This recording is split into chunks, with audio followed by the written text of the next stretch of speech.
Saya katakan ada seorang pejabat tinggi negara yang terus berkeliling ke berbagai pihak untuk mengatakan Anies akan kena perkara hukum karena itu dia mengajak partai tertentu untuk bersama-sama, bahkan secara terang-terangan mengatakan misi saya itu adalah memang menggagalkan pencalonan Anies, yang itu membuat pimpinan partai itu marah gitu. Secara clear itu, clear, dan itu membuat akhirnya si pimpinan partai ini tidak mau berkomunikasi. Janganlah, itu niat kurang baik, karena berkompetisi silakan saja dengan cara-cara yang etis, yang terpuji begitu, tapi tidak dengan cara begitu.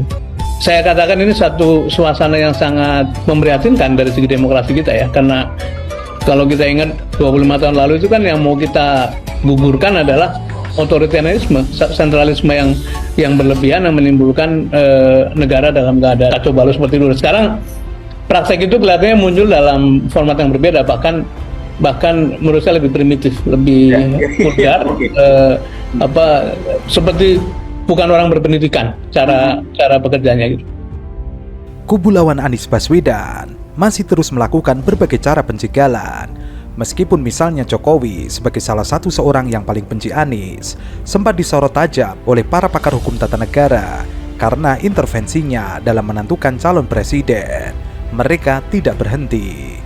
Disesalkan dan sangat memprihatinkan ada gelagat dan gejala praktek politik yang tidak positif atau negatif dan bahkan bersifat dekonstruktif, merusak, yaitu politik penjagalan yang tidak siap bersaing dan bertanding secara fair dengan upaya mencoba mencari-cari kesalahan dari lawan politik dan menggunakan isu serta narasi yang sebenarnya negatif untuk mendiskreditkan lawan politik. Ini yang terjadi terakhir ini, untuk tidak dalam rangka melanggengkan kekuasaannya, kemudian menempuh segala cara dan apalagi cara yang tidak halal, dan dengan menjegal khususnya saya rasakan dan banyak dirasakan, Anies Baswedan diupayakan untuk dijegal, baik terhadap dirinya sendiri maupun terhadap partai-partai pengusungnya. Selalu dengan semangat pantang menyerah di dalam diri Jokowi, kata Ketua Tim Anies, Sudirman Said, bukannya berkurang melainkan semakin seru. Sudirman mengatakan, hingga saat ini ada menteri yang terus-menerus melobi partai politik koalisi Anies sambil mempropagandakan bahwa Anies tidak akan bisa menjadi presiden. Mereka betul-betul ketakutan kalau Anies masuk ke istana, dan semua pertanda yang ada menunjukkan mantan Gubernur DKI Jakarta itu tidak terbendung lagi. Di mana-mana rakyat pendukung Anies menyambut pemimpin perubahan ini dengan gegap gempita. Ini yang membuat para penguasa tidak bisa tidur. Ketika Anies mengadakan kegiatan, massa datang dalam jumlah puluhan ribu. Hal itu bukan hanya satu daerah, tapi saat Anies berkunjung ke berbagai daerah, mereka datang menjumpai Anies dengan biaya sendiri, transportasi sendiri, makan sendiri. Bahkan banyak pendukung yang berkemampuan membiayai orang lain. Pendukung Anies Baswedan datang tanpa ada pengerahan. Merekalah yang menawarkan diri ikut meramaikan sambutan untuk Anies. Tidak ada iming-iming kepada mereka, tidak ada bagi-bagi sembako.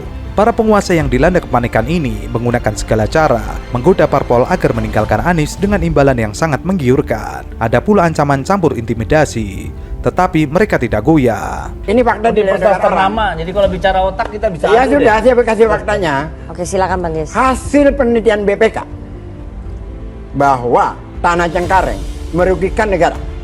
Itu hasil penelitian BPK. Oke.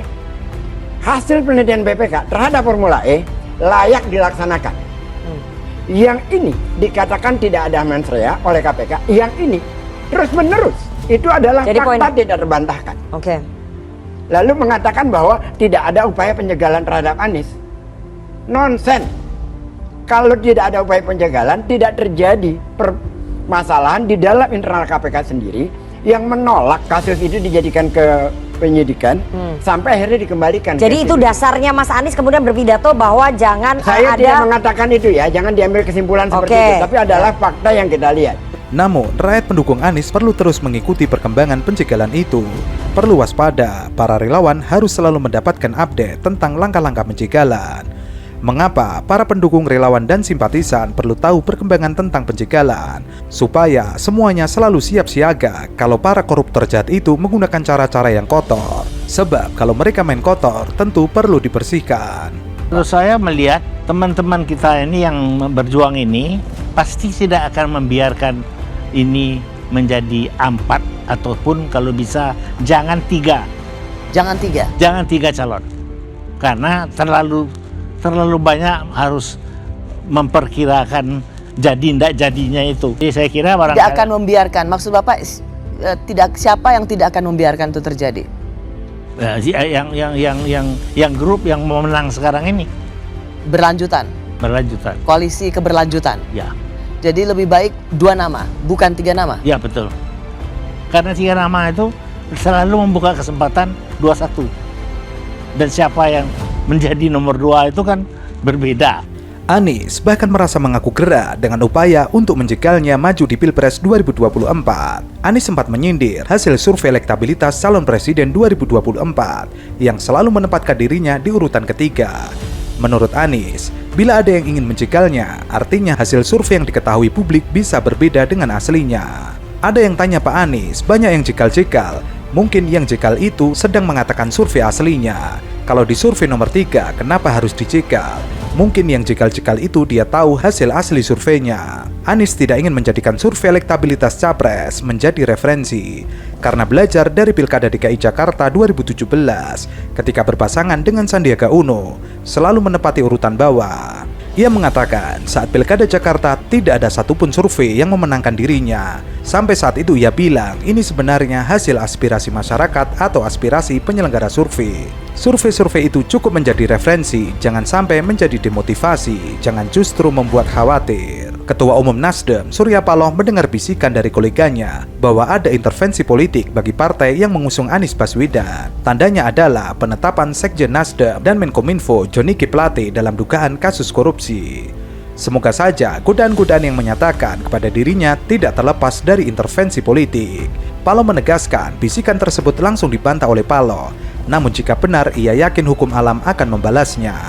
Pengamat politik Ujang Komarudin mengaku sudah menduga upaya penjegalan terhadap Anies nyata karena Anies diposisikan sebagai antitesa Presiden Jokowi. Ia memprediksi kalau Anies antitesa Jokowi, suka tidak suka, senang tidak senang akan digebosi, akan dicegal. Ujang melihat upaya penjegalan itu salah satunya serangan terhadap Nasdem dengan kasus yang dialami Johnny Plate, serta Demokrat yang juga anggota koalisi perubahan digoyang kembali dengan upaya peninjauan kembali oleh kubu Muldoko dalam sengkarut kepengurusan partai berlambang Mercy itu. Ujang mengatakan tidak menutup kemungkinan upaya penjegalan itu datang dari istana atau lingkaran orang-orang Jokowi karena sosok Anies ini yang dianggap menjadi lawan politik Jokowi.